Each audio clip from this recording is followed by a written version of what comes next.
evening and welcome to our Friday update.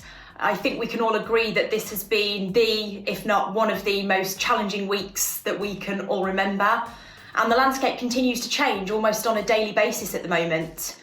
We remain committed to supporting you as much as possible, be that with operational information, any information that we get through from suppliers or from the wider industry, and also with any suitable marketing assets. So things like explaining to your customer that while your premises might be shut, you absolutely are open for business.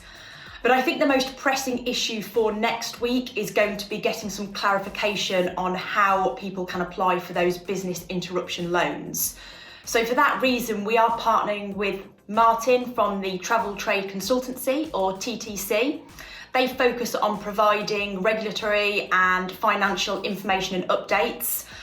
So I'm going to hand over to Martin to tell you what we'll be doing with them next week. Hey guys, Martin from TTC here. Well, we might all be self-isolating, but the Chancellor doesn't want us to feel like we're on our own. He's promised to do whatever it takes to help small businesses coping with the impact of coronavirus, and he's pledged a substantial amount of funding for small and medium-sized UK businesses through the form of the Coronavirus Business Interruption Loan Scheme. I mean, this could be a lifeline for travel businesses. It could be the difference between survival and closure. The issue is, like with most things in modern politics, you really have to look past the sound bites and the slogans and get into the detail to understand really what is on offer here. The problem is that right now, there isn't a huge amount of detail available. We should know a bit more next week. But for now, here's my colleague Adam to tell you a little bit about what we do actually know already. So in terms of what we do know, the scheme is going to be operated by the British Business Bank.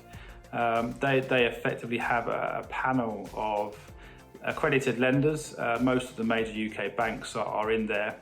And the government are going to sit behind these lenders and effectively guarantee 80% of the loan value. That does leave the lenders with 20% effectively on risk for them. And so what we are expecting is a formal application process, much like you might expect when applying for a usual business loan. You have to be a UK-based business, turning over no more than £41 million per annum. You need to have a sound borrowing proposal, but one that actually wouldn't meet the usual lender's requirements.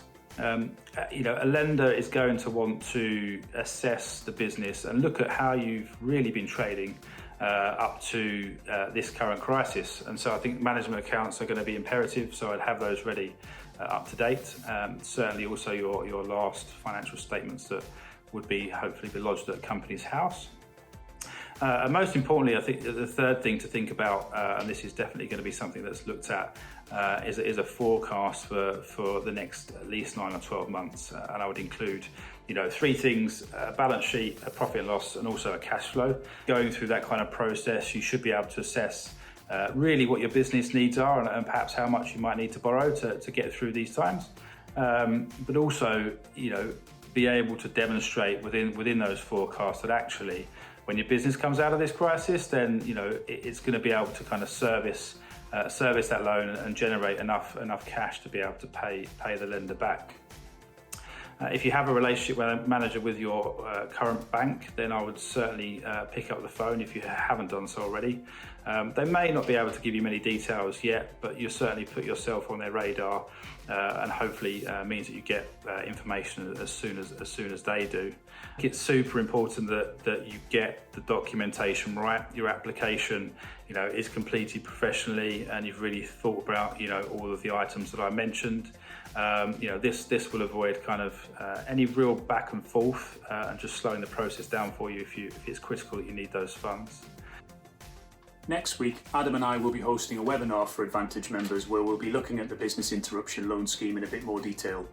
We'll be exploring how it works, how you apply, how you can give yourselves and your businesses the best possible opportunity of accessing the funding.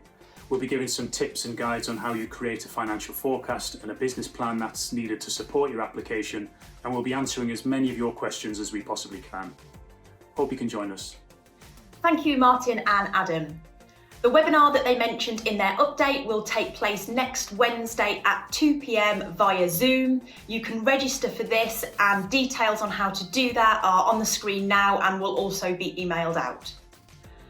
So after a busy week, we wanted to just recap with the 3 takeaways for the entire week. So I think number 1, we've spoken about a lot, and that is really around contingency planning. So please make sure that you are speaking to all of those key people, HMRC, any landlords, your local bank. Just get yourself in the best position possible as we go into next week.